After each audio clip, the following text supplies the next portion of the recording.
Right, we're going to be talking... We're going to have fun this week. We're talking about the Steven Bartlett discourse. There's been an explosion in the world of podcasting after a passing remark upon Steven Bartlett's podcast. Lots of people have piled in and we're about to join them. Yes, well, I'm going to do a deeper dive on who Steven Bartlett is and what that means. I wish to speak only facetiously about this subject, I'm glad someone's going to take some... I'm going to be talking seriously. Okay. But that's how we always do it. You know me, I take things very seriously. We are also doing a field guide to celebrity weddings following the Italian union of Dua Lipa and Callum Turner this weekend in Sicily. So we'll be talking about, I will be giving you a proper field guide to how you do a celebrity destination wedding. And we're also talking about 60 Minutes, which is America's flagship current affairs show, and it's currently in absolute crisis. Is it for political reasons? I mean, we shall find out.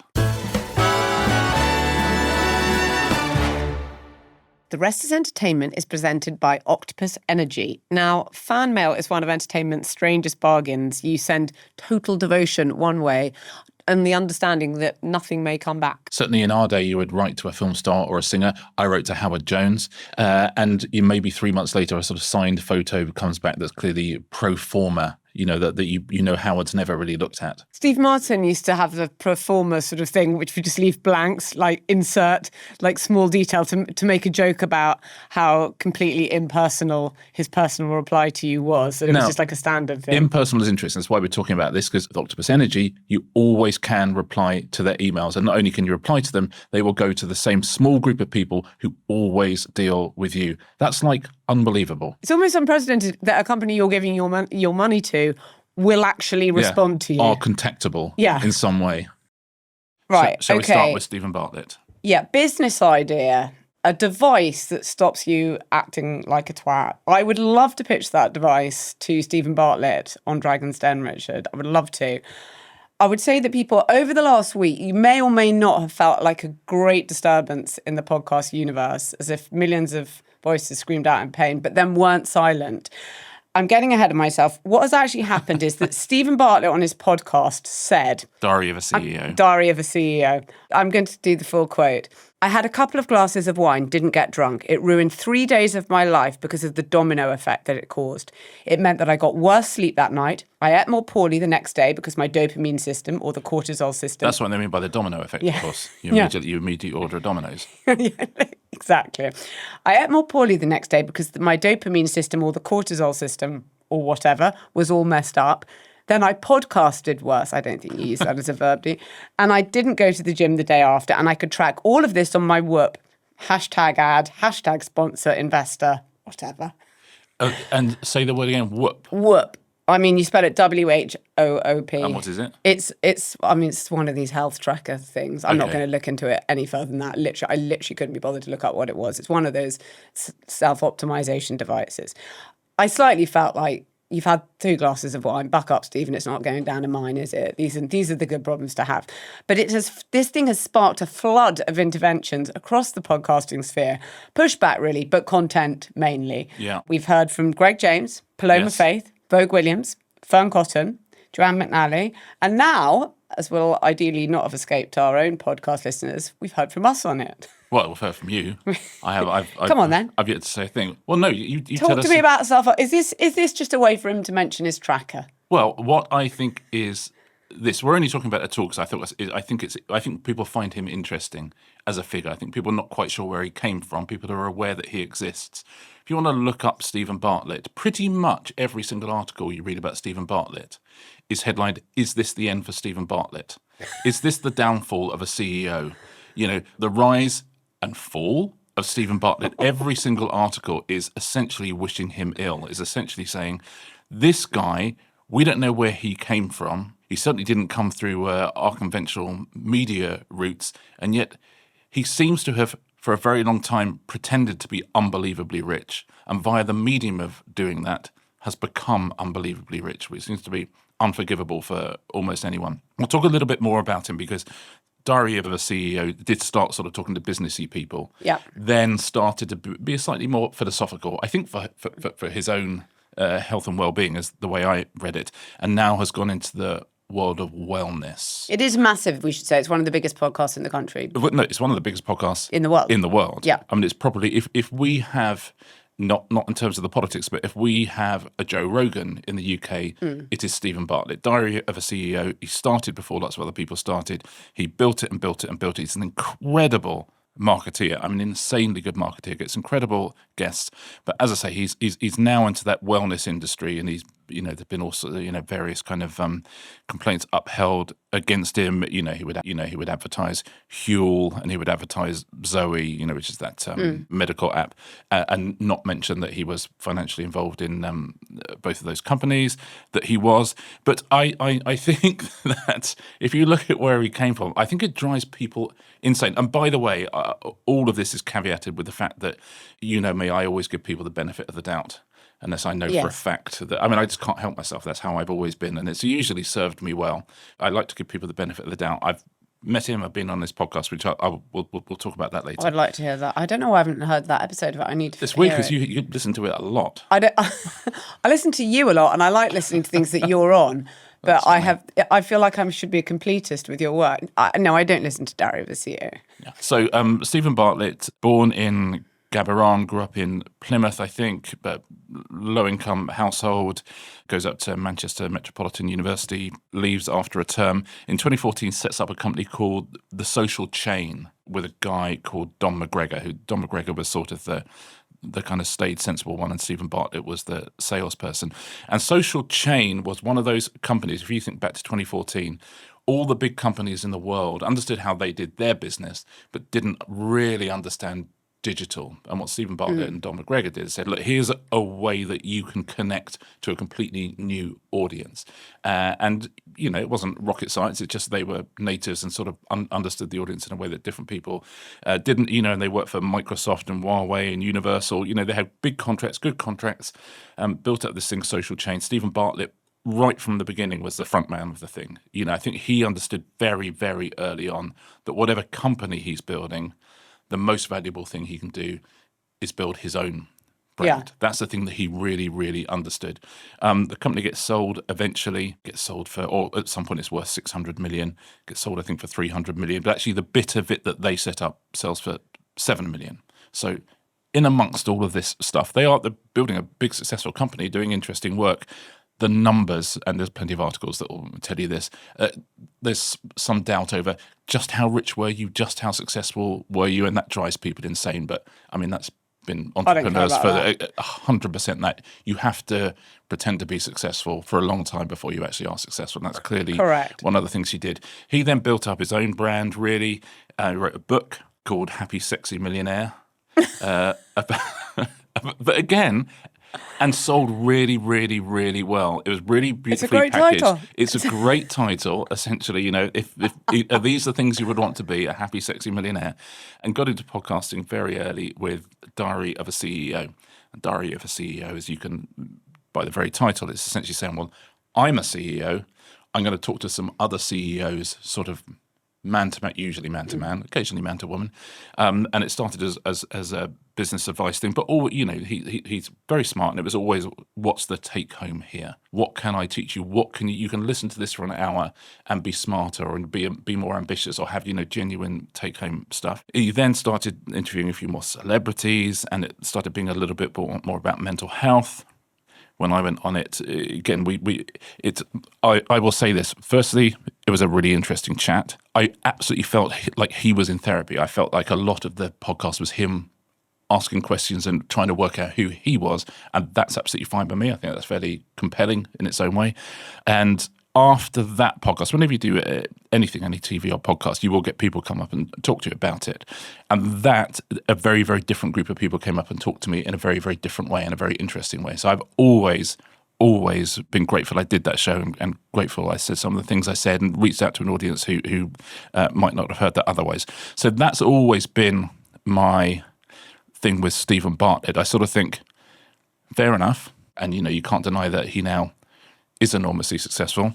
Then he went on Dragon's Den, which I do have an opinion on, which we will get to. He is unbelievably good on Dragon's Den as well. He's exactly what they need on that. They didn't have like a digital native on that, and he brings a completely different energy to it.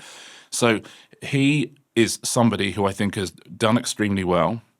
He's clearly has elements of being a chancer, but also he has elements of not being a chancer. You know, he has followed through and he has made an awful lot of money in a very, very interesting way. Now he is in this wellness world. I think there are issues. There are issues for our broader culture. I think there are certainly issues for the BBC. Yeah, he's very sort of better never sleeps, isn't he? Yes. And these the whole thing of wearables and tracking everything, which has been what we'll get on to everyone diving in a minute, and all the other podcasters, because I think that actually tells us something completely different to what we've been talking about. Yeah, which and it's also funny. Yeah. I just wanted to do that, just to sort of say, hey, this is who this guy is. This is why he is a target. You know, he has set himself up to be there, but this is where it gets. He's absolutely made for like Fitbits and Aura rings and Whoop trackers, which I guess.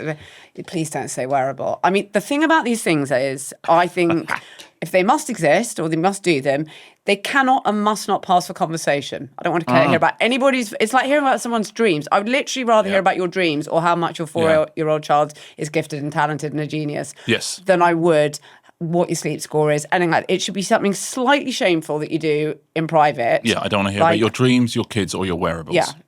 It's a private activity, right? Like overpaying for Nido, the childhood craze, or watching lots of like kissing montages from Heated Rivalry on YouTube.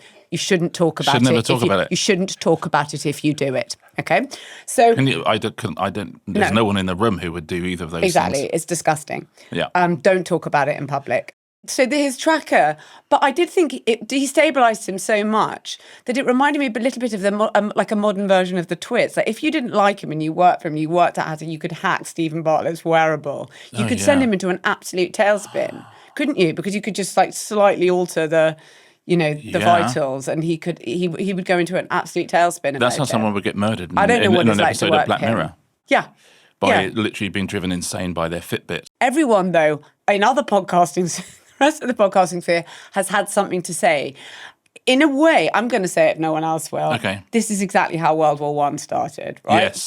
Yes, finally. This is the podcast equivalent of everyone's now getting involved in a very, very short space of time. Yes. This is the podcast equivalent of like late June, early July 1914. Yeah. Seemingly isolated event. Yes. The assassination of Steven Bartlett's routine by 3 glasses of wine, Serbian wine, I don't know. It's a lovely Hungarian Gustavo Princip. Should have been containable. Yes. But people have got drawn in a chain reaction, these other podcast empires, complex alliances, webs of endorsements, and suddenly the arms race of it all, everyone's involved in this discourse. Now here comes Goalhanger. Right.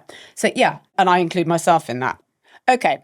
Can we take 100% seriously the job description of podcaster? Yeah, I think so.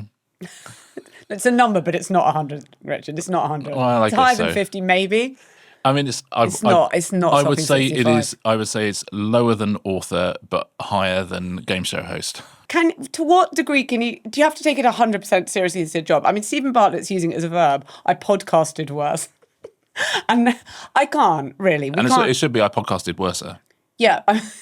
Well, I just don't. What about you don't use it as a verb? What about it just doesn't get used as a verb? Well, then what do you say when you're podcasting? Just working. Okay.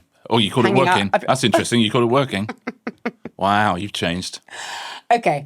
But I tell you what I think is actually happening here. It's so interesting because all of these people who have like kind of weighed in also are doing these, and I include ourselves in this, like an always on podcast. Yes. And you just need the content. Yeah. So I don't want to say they're like a Bloomsbury group, all, feeding into each other's work. But actually, it reminds me slightly of, do you remember when we talked about BTS and we talked about, I think, the Bangtan universe, which is like a sort of dark mirror world. Yes. Where, because BTS were literally working the entire time, this is obviously the K-pop group, they were working the entire time. So they actually didn't have time to have any form of life. So they had to create this kind of fake life, which they could then sort of sing and talk about, where they go through problems and have relationships and things, because there was literally no time to do anything other than be in BTS.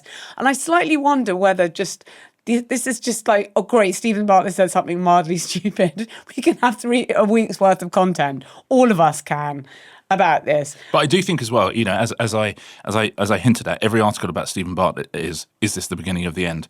And people cannot quite see how he did what he did. But he has been wading into difficult territory recently. He's started talking to experts on incels. He's had some sort of rather interesting, slightly funky opinions on his podcast. And I should say the Flight Studio, his production company, they said the Diary of a CEO is an open-minded, long-form conversation with individuals identified for their distinguished and eminent career, that's like me, and or consequential life experience. They heard a range of voices, not just those Stephen and the Diary of a CEO team necessarily agree with. But, everyone's laid into him. They called him a grifter. They called his world an empire of bluff. So I think that, he finds himself, the more money he's had, the wider that podcast goes. He does find himself in an interesting new world. That's for sure. And, he's had issues on Dragon's Den as well with some sort of ear seeds that were supposed to cure diseases, which they didn't do. Sorry, ear seeds? Yes, like little seeds that you put in your ear that I forget what it was they cured. It turns out they didn't. No. So it doesn't matter what it was that they cured because they didn't. Right. I could say anything because they didn't cure anything at all. So he found himself in a bit of trouble with that. And people always say, they never invest on Dragon's Den. He's invested over £3 million on that show in like 54 different things. They really do invest on that. Invest, yes. Yeah, and he really does invest, and he really, really gets involved. He is really good at business.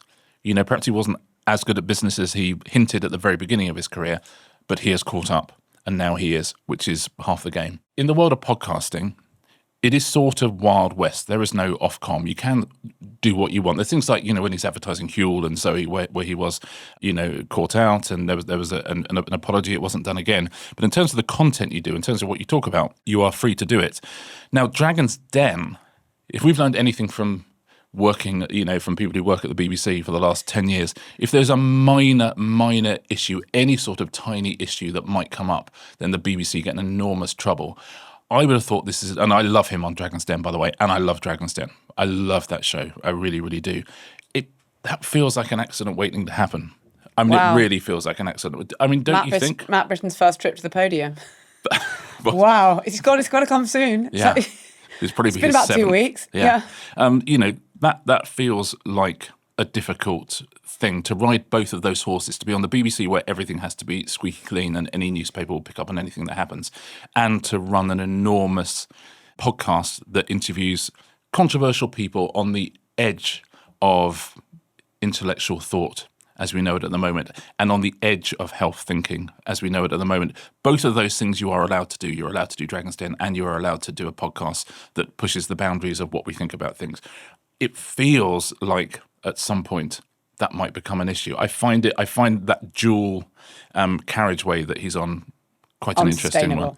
Yeah, but he's an incredible self-publicist, and I don't say that as a criticism because that's essentially the career for so many people these days.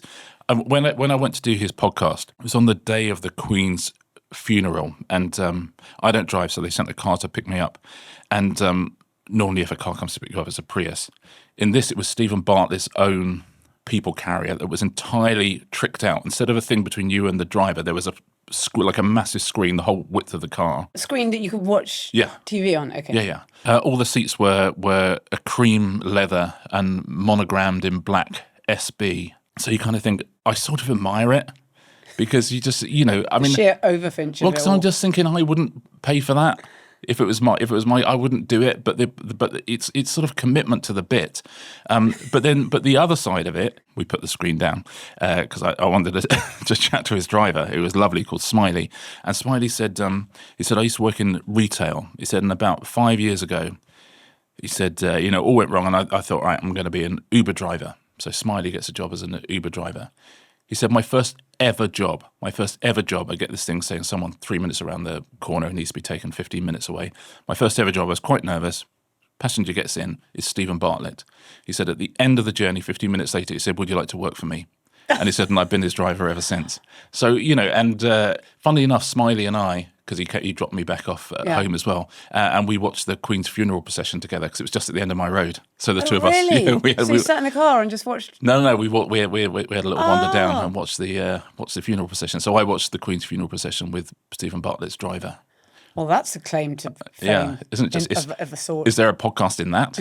So, and as I say, when I met him, I sensed he was looking for something. You know, he's in his 20s, of course, he's looking for something, and I was happy to talk to him. But you know, he now occupies a very interesting place in our culture, and this booze thing. I know we're talking a lot about Steven Bartlett. I really want to talk about this optimization culture. Do you optimize? No, of course not. But it reminds me of nothing more than what people used to do. Is they used to optimize their children. So their children would be at French lessons, then they'd be at piano lessons, and then they'd be at hockey practice. So every night they would be like their kids' lives were incredibly regimented because they were, you know, people thought you could somehow kind of mold this child into some kind of genius. Your child is not going to be a concert pianist. I will just say that. So teach them the piano by all means so they can play it at a party, but they're not going to be a concert pianist. But it seems to have swapped over from moulding our children into supreme beings into this idea that we can mould ourselves into a supreme being by literally gaming every single statistic about ourselves. We're moneyballing ourselves, right? Yeah, it's all just, you're just staying on people's platforms. Yeah, it's. I think you're completely unoptimized. Yeah, you're truly like giving your data to the man the entire time. Literally every form of possible piece of data, you're giving it to I them. get that your gut biome is important. I would argue it's not that important. It should never pass for conversation at any point. Yeah, I'm appalled I've even mentioned it on this podcast, but really, no. But it is a fascinating thing, and it's very easy to make money out of. And it's all, but I mean, I suppose like all art and literature, it's all denying we're going to die. I mean, that's. I just don't think the Whoop app is anything like The Great Gatsby, so I don't really want to see it compared to the great literature. No, it's not. It's really all of these things. It's just a fancy watch. Yeah, but the key thing that will kill you is stress.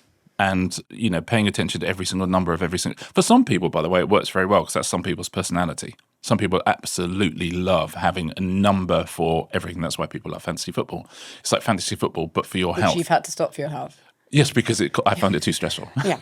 Exactly. But this stuff, it's not good for you. You know what works. Get a bit of sleep, drink some water, have friends, laugh and love. And please don't compete over it. It's just the last refuge. It's absolutely nuts, and it doesn't make you happy, but it does make another group of people very, very rich indeed. We know the answer already. We all know it. Every one of us knows it, and we don't need that to be monetized by other people. Love will be the next one. They will start putting love numbers on, like relationship numbers. But actually, it's really interesting, just the complete wholesale abandonment of creation of intimacy to these platforms is really interesting. Actually, you could do a very long series on that. But here's the key: is you are the only generation that this will happen to you. This is a bubble that you're in the middle of, and historians will look back and they'll go, "What on earth were you doing, wearing all of these things, tracking every single bit of your sleep, tracking?" There are lots of people who need, by the way, to wear trackers for medical reasons. We absolutely buy that. Most people do not need to use them, and there'll come a point in the future where everyone just goes outside and looks at a sheep. Don't you think? Thank you so much for that glimpse into our collective. But yeah, if you get to the stage where a couple of glasses of wine are ruining the next 3 days, then you know you have an issue. Let this be the end of something rather than the start of something. I like to think this is the end of the First World War rather than the beginning of the First World War. But again, that's my personality type. Very good. Okay, well, we'll await the Treaty of Versailles of all of this. Which, I'm sure. I love that podcast. We'll put a bed to it. Yeah. This episode is brought to you by Lloyds. Now, I love it when characters are part of a club. You wouldn't know anything about that, would you, Richard? The Thursday Murder Club in some ways reminds me of the A-Team. I would now like to map each of those characters onto the A-Team and feel I probably could. I mean, Elizabeth is Hannibal and it's not even close. Yeah, that's exactly right. And Ron is Howling Mad Murdoch. Well, there are definite perks to being in a club. Just ask the members of Club Lloyds. Because with Club Lloyds, you can bank on Lloyds to give you more wherever you are. If you join Club Lloyds, there's all sorts of benefits you can choose between. champagne. There's, for example, 6 free cinema tickets. They've got an annual coffee club and gourmet society membership, which would be mine. And also something that the Thursday Murder Club would enjoy very, very much indeed. Yes. To top it all off, you have fee-free spending abroad, which means wherever you are, you won't be charged by Lloyds to use your debit card when you're travelling. Now, joining this club costs £5 per month, but that is refunded in any month that you pay £2,000 into your account. Now, that is a club that's worth being part of. Check out Club Lloyds today. You'll need to be a UK resident and aged 18 or over to apply. It's nearly that time, everyone. The Rest is Football will be on Netflix every day for the world's biggest tournament. Join myself, Alan and Micah for daily debates, unfiltered takes, and the most special of guests, all from the heart of New York City. Yeah, that's right. We're excited too. See you soon.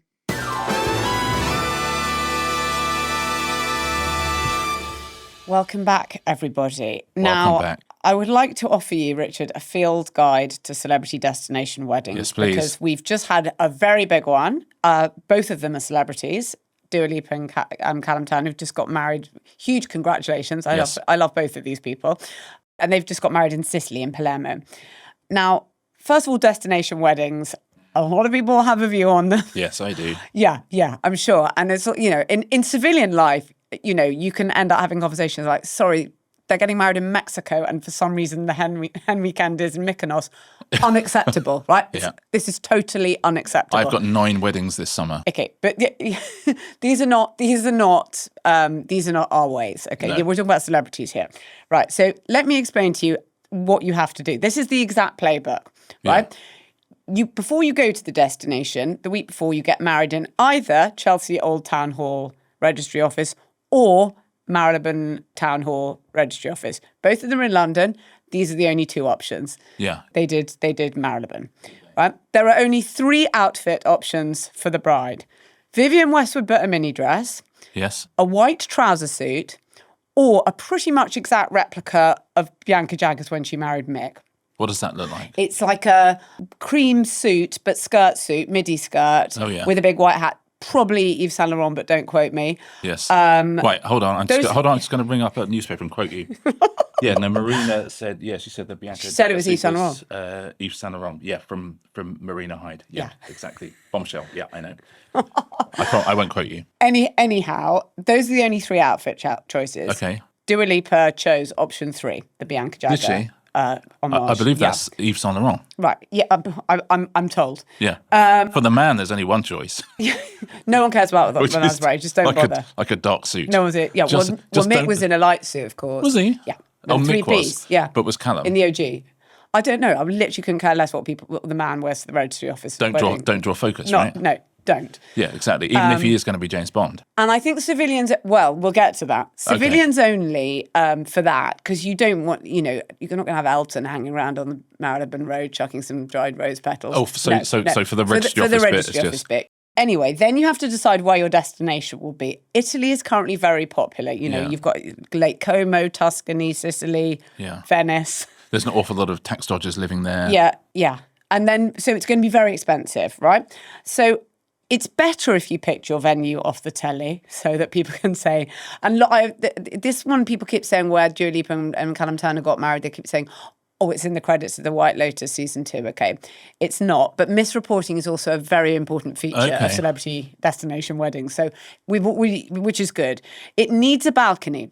It needs a balcony where you can emerge for the hoi polloi to merge and give something to the paparazzi, a wave, as if to say, obviously you can't come in, but I know I have a huge fandom, and we saw Dua Lipa on her balcony, and you also need to have a balcony where you can emerge the next morning so people can say after you've been partying till 6 a.m. This is all very important, that they can get a long lens of you. Now, the build-up, the local media. Yeah. Which will be picked up over here. The local media both loves and hates you. It's not a celebrity destination if the local media doesn't both love and hate you. If I had some road closed, whatever. This is quite a new thing. When George Clooney and Amal got married in Venice and they sort of took over the whole thing, no one really cared. Obviously, when Lauren Sanchez, friend of the podcast, and Jeff Bezos did Hi, Lauren. Hey, Jeff. People cared more. So you get a lot of these kind of boring articles about, you're turning it into a theme park and something to do with the climate and so on like that. I don't know. This is all part of it. Something to do with the climate. Something to do with the climate. In All right, the old days, all right, you start, Steven Bartlett. you start ask for a toaster for your wedding because Yeah. you're setting up house. Now, unless you're judged to have, temporarily ruined a 17th century city-state, be it Palermo, be it Venice, you haven't really had a proper celebrity destination wedding. So we saw a lot of people saying about Dua Lipa and Callum, Palermo is not someone's living room. What? Anyway, but you just need to get a few locals to say things like that. Ruining a city is your uncle being sick in a font of modern weddings. Yeah. Yes. Yes. It's absolutely essential. Now, you need a series of dresses. Nobody has just one. And I saw that we don't know what dress Dua Lipa wore yet, but we will find out. Yeah, but we better. We will do. But Donatella Versace was there. That's the other thing. The designer comes to the wedding. Oh, no. I know. But funny enough, actually, Kieran was once. In case there's any sewing needs doing? Well, Like, I think it's like you split it or you just something? invite them. It's form. Okay, so I don't know. I'm guessing that it was a Versace dress because otherwise Why is she there? Donatella's a bit of a She'd random be gutted attendee. if she turns up and it's Georgia Asda. Yeah, I know. It's really, it's almost rude. Okay, now somebody famous has to do a song. Okay. Obviously, it goes without saying that Elton is the pinnacle. Yeah. And but if not, Robbie will do it. Yes. Now Elton did do the song. Did he? Yes. That's nice. And I think it's almost always your song. Yeah. A lot of people have been able to tell everybody that this is their song. That's ironic, isn't it? Yeah. And the guest list is kind of a bit shady here because we don't yet know. And they're very, very good. It's exclusive if your guests are the sort of people who know they're not allowed to put anything anywhere near social media or anything like that. So there's all kind of rumours. Maybe Robbie that was there, maybe if he would have to step into the breach if Elton can't do it for one reason or another. Yeah. Anyhow, I feel like we should discover at some point that Eva Longoria attended. Don't ask me why. She's the Zelig of all celebrity weddings. Really? She was there when Victoria danced on Brooklyn. Was she? Yeah, very much there. Serena Williams. I know she just presented some humanitarian award to Lorena Sanchez 15 minutes before. Did she? That I bet wedding, so Serena she's Williams. probably Serena there. Williams is a celeb wedding I'd quite like to go to. I Yeah. bet that would be fun. That you would have got quite a lot of good people there. I think Katy Perry and Justin Trudeau. She's becoming a bit of a Zelig. Really? Those two, I think we could. They might be the new Longoria of guests. He's loving his life, Justin Trudeau. Do you know who reminds me more of Day After Day? Who? Portillo. Because it's like he did the political thing, and now he's like, oh, I can just go he's like, I can just hang out with Katy Perry and go around the world in the same way that Portillo goes, oh, I can just do train rides now forever and ever and people like me. Yeah. But I then think it's I could so much live with easier. that Justin Trudeau's train rides program. Okay. But the logistics, you've got a lot of private jets. So then we have to have a lot of articles about how do they all, how do you, same which we had for the Bezos wedding. How do they, it's a small airport, is it? We don't even know, but you're made to think that Palermo's like this absolutely tiny kind of thing. It's not, by the way, it's not. It's like a major international hub. Yeah. But the private jets are arriving. By the way, I read this really interesting article last week about this guy. He built a private jet tracker of basically Silicon Valley private jets because he thought that if there is an apocalypse, it's an apocalypse tracker that they'll know first. And by the way, in my view, they'll have caused it. It'll be some quantum computing. But that's how they'll know first. Yeah, and you'll know because it's a bit like the great noise of the private jets. Yeah. A bit like in the ancient world when it was thundering, they thought the gods were displeased. We will think, oh right, there's so many private jets suddenly. They're all heading to Alaska. Yeah, or New Zealand where they've got their bunkers. That's what my brother's new book is about. I know this. You told me this before. I'm dying for this. It's really good. Yeah. It's really good. It's really interesting. That whole world is very, very interesting. That whole world is mental. Yeah, but it's absolutely right. The second 5 of them go to Alaska or New Zealand at the same time, you're like, oh, great. It's over and you're not going to be able to get out. Anyway, the other thing with celebrity destination weddings is could it help with work projects?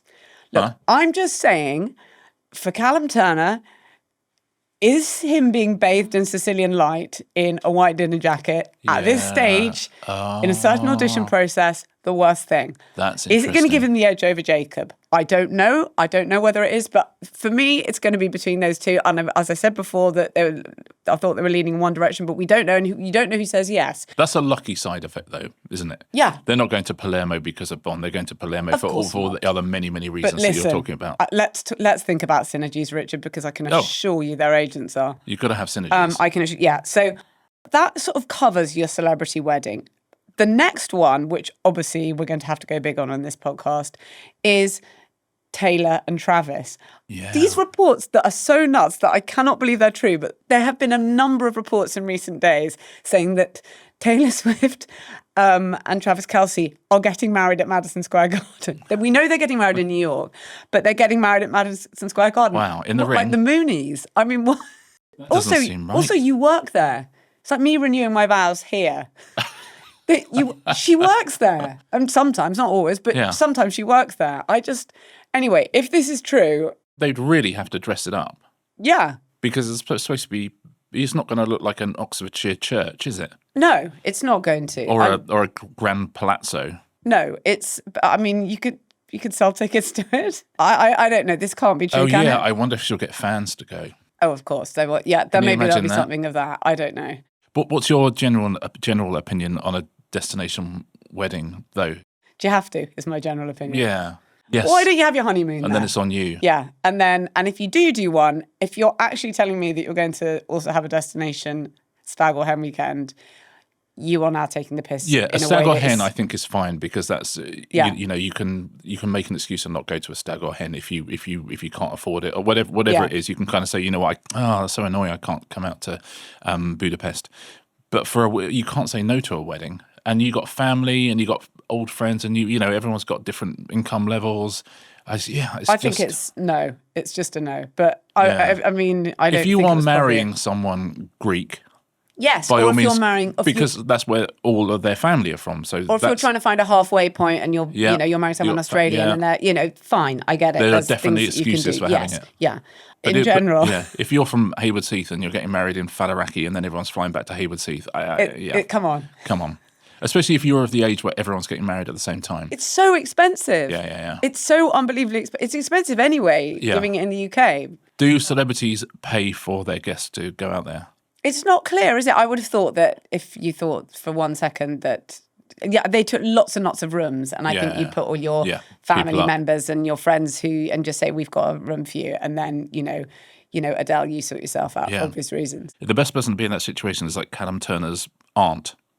But who's like just sort of just an absolutely regular person who is beyond delighted that her nephew is getting married, has always wanted to see it. To the lovely Dua Lipa. And now it's like, oh my God. You will not hear people say a bad word about.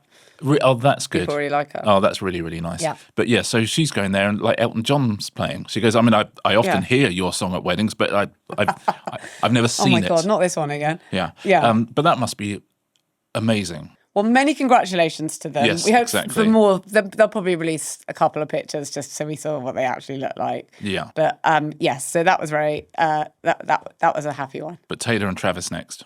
I mean, watch this space if they do it at Madison Square Garden. I can't believe it's true. Yeah, that's nuts. Okay. Shall we turn to a more traditional Restless Entertainment subject? Yeah, I mean, I suppose it's drama. Yes, it really is. Yes, we're going to talk about 60 Minutes, which is the biggest current affairs show in America, which is having an unbelievable couple of weeks. We'll talk about why.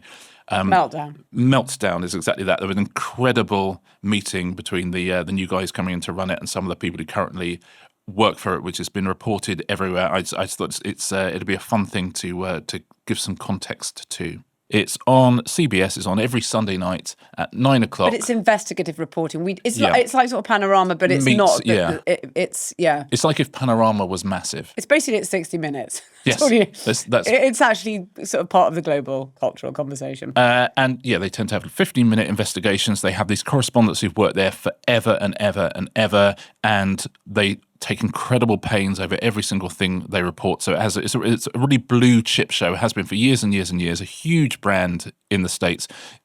There is not a direct equivalent here, but let's imagine it is something like the News at 10. This would be where your Trevor McDonald's and Jon Snow's and the kind of has all the big hitters. We're talking about it because it's become the battleground of a fight over editorial independence, corporate ownership, Trump, ego. Yes, exactly. So David Ellison, who is the child of a billionaire, who has bought CBS amongst many other things, including CNN and all sorts of things, he decided to overhaul 60 Minutes. Can I say something first before we say Yeah. this? It actually started before then, all of this, because there was a Trump lawsuit. Trump brought a lawsuit against CBS for what he felt was some kind of selective editing of a Kamala Harris interview. This was in CBS, owned by Paramount, was still owned by the Redstone family, but Shari Redstone was trying to sell it. And a lot of people thought this case would eventually get thrown out because it was perfectly reasonable sort of First Amendment defense to it. But in the end, because they needed regulatory approval to be able to sell the whole of Paramount to Skydance, to David Ellison's company, they settled with Trump for $16 million. And a lot of people within 60 Minutes were very, very angry that this has happened and said the editorial independence is being sacrificed for corporate interests, for Trump interests. Scott Pelley, who is a veteran correspondent, was very vocal about that.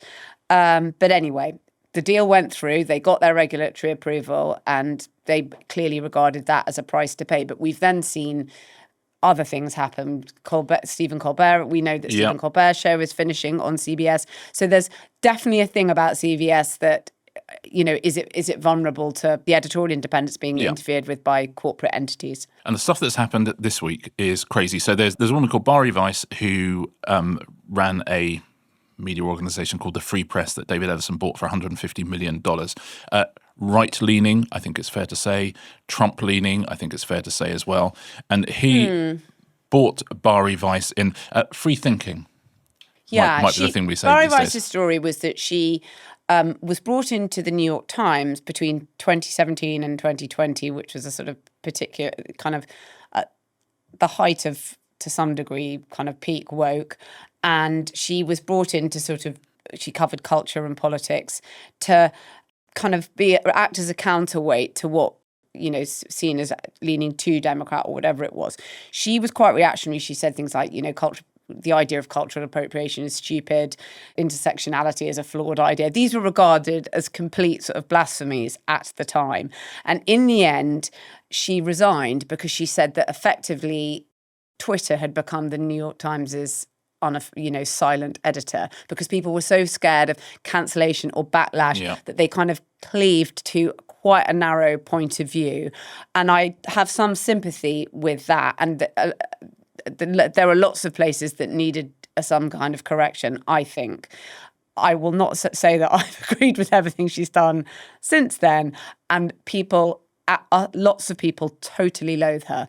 But she was installed, having never run a newsroom of any meaningful size before, and certainly not a TV newsroom, as editor in chief of CBS News by David Ellison. Well, that's the thing. David Ellison buys her company for a lot of money and then sets her in charge of CBS News and 60 Minutes. So the situation you have is, as you say, someone who is an iconoclast versus a very traditional, very long-standing, fairly liberal newsroom, and this incredible franchise, which is 60 Minutes, which has been going forever and ever and ever.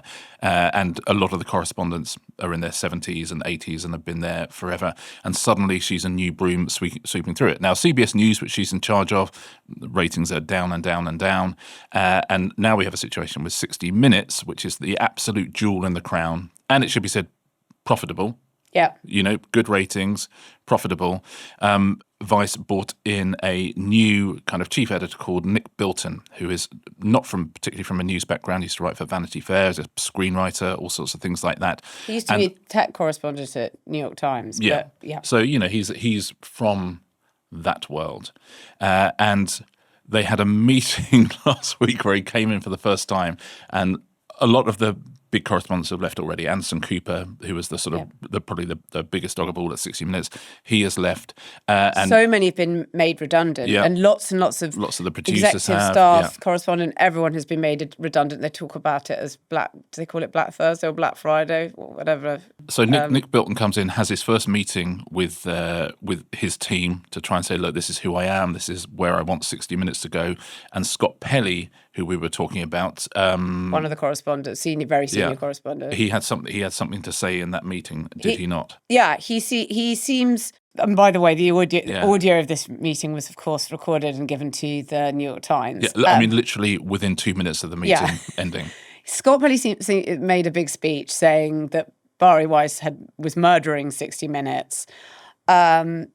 strangely, he seems to, and various other things beside, he has a big sort of, goes kind of toe to toe with Nick Bilton. He seems not to have realised, Scott Pelley, that this could potentially get him fired. Yeah. He said to Nick Bilton, "You have slender qualifications for the job. You will never be welcome in this newsroom," is essentially what he said. This is his first meeting with his boss, being recorded, by the way, and then that recording immediately being released. I'm not saying who recorded it and who released it, but it was recorded and released very soon afterwards. Anyhow, turns out you can get fired for stuff like that. So he did. Scott Pelley did get fired, and he's now on this incredibly emotional round of interviews, saying about the team, the family on 60 Minutes. We travel together, we dine together, we go into literal combat together. Or you cover literal combat, but okay. And then he started crying in some of these interviews. He said it's like your family being murdered. Someone wipes out a large number of your family members. This is talking about the comings and goings in the CBS newsroom. It's like your spouse being murdered. I would say that, again, a reminder that American journalism takes itself so preposterously seriously. Yeah. British journalism takes itself quite seriously in British newsrooms, but American is like... can you imagine anyone in the BBC saying, this is literally like your spouse being murdered? Okay, let's just take a moment here.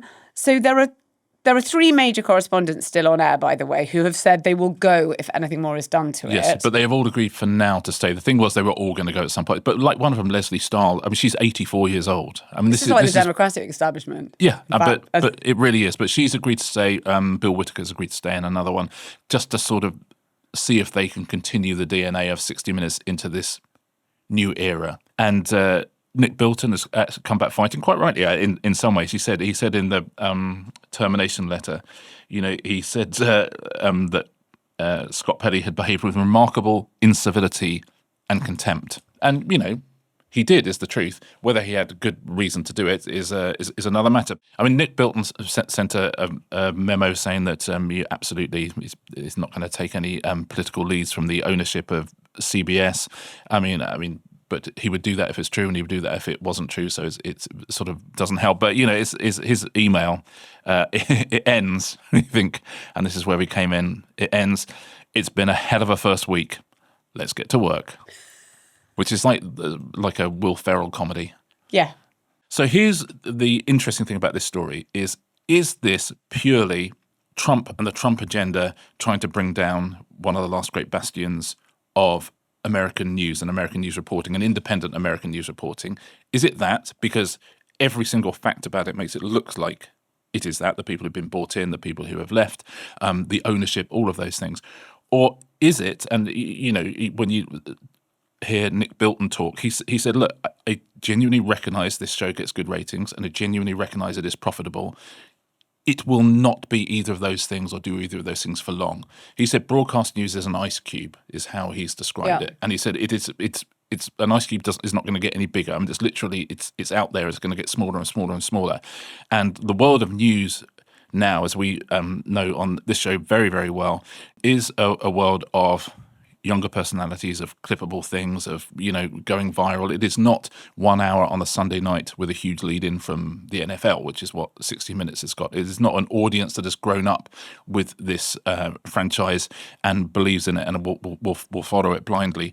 That's all gone. And so there is an argument that this isn't a political intervention. What it actually is a life-saving intervention of bringing in a whole new generation of people into this brand which is trusted, and building it out and turning it into something extraordinary. I agree with that. I agree, and we can't argue that there has been effectively editorial interference. Oh yes, absolutely. Because the mere settling of that suit in order to get there, we can't. There has been, but I do also think that attempting to have a correction from that era where, I sort of hate calling it peak woke, but for want of a better phrase, where lots of liberal newsrooms had, in fact, these incredible blow-ups about tiny, tiny things and real enormous cancellations of staff members and things like that over really actually relatively minor infringements of some perceived liberal code. And I do think that there has needed to be some kind of correction if you wish to try and keep things mainstream. And, I've talked about it before, and I've talked about it a bit when I did appear before the select committee, that we're in the UK, we have this extraordinary thing that America does not have.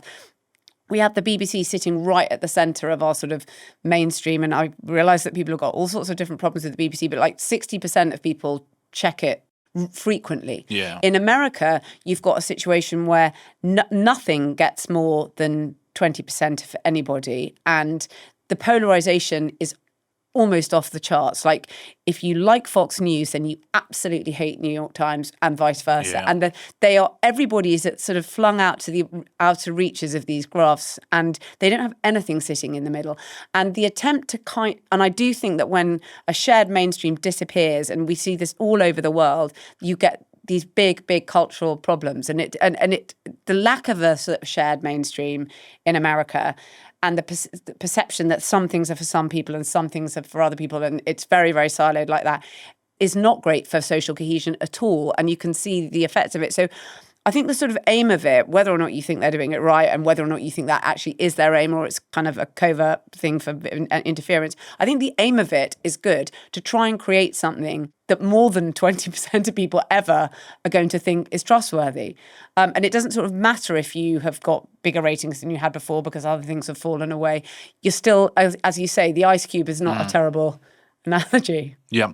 And one very interesting thing about it is, Trump is sort of obsessed with broadcast media, and he's obsessed with legacy media. Yeah.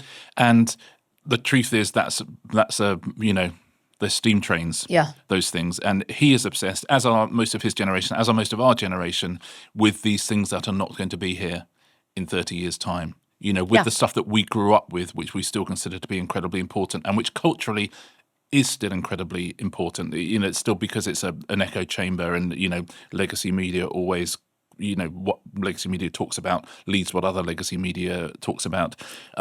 But that's not going to be the battleground. No, for very and long. actually going around in high profile, as Scott Pelley's doing now, going around in high profile broadcast slots and literally crying about things, is like, oh my God, you are absolutely not helping even the thing you think you're helping. He actually said at one point, I think the headlines will just be about me crying and people saying I'm a lunatic. Well, you called it. He's a good journalist. Yeah. 60 Minutes is back on air in September. They are currently scrabbling around to get the sort of, again, they're saying it's the stuff we do is incredibly difficult. The kind of journalistic kind of skills you're going to have to do what we do is almost impossible to find. And you kind of think maybe it's not. Maybe there is a next generation of journalists. I mean, who will want to touch 60 Minutes is another question. But they are currently recruiting to replace an awful lot of the producers and the talent they used to have. But it will be back on air in September. We'll see what the ratings are like, and we'll see what the political bent is like. But I think it's a more interesting story than it first appears. And I think if one thinks it's just about political interference, I think we're missing the bigger picture, which is the biggest current affairs show in America, if it wants to stay that, has to find a way of reinventing itself. I agree. Any recommendations this week? Yes, I have. I've got a really good novel which is coming out this week. It's called Experts in a Dying Field, and it's by Patrick Frayne. Now, Patrick Frayne is a very funny writer for the Irish Times, and this is very good for our entertainment podcast. This is a story about the members of a band, the Heathens, who were active in Dublin about sort of 20 years before the events of this story, but tragedy struck and they sort of scatter and then they reconnect. And it's about about bands, it's about the music scene, and a lot of it is about Dublin. And it's really annoying. I know it's really annoying when people say, oh, it made me laugh and it made me cry, but it made me laugh a lot out loud. And it absolutely made me cry. And he's got such humanity, Patrick Frayne. I absolutely loved it. So it's called Experts in a Dying Field. Amazing. I will recommend Disclosure Day, the new Spielberg movie, just because it feels like a great Spielberg movie. We chatted to him about it. You can hear that on Thursday on our Q&A. But yes, it's a proper multiplex movie. And, I love, backrooms and all stuff like that. But it's nice to have both, isn't it? So, go see Disclosure Day. It's 2.5 hours, but it doesn't feel like it. And our bonus episode for our members, which you can join at therestersentertainment.com. I'm talking to James Callaghan for a minute about how a celebrity could make a run for office even within our political system now, and generally about celebrity politicians, what they bring, and how we're going to see much, much more of them in the future. Yeah, hashtag the Martin Lewis question. We will see you all on Thursday. See you on Thursday.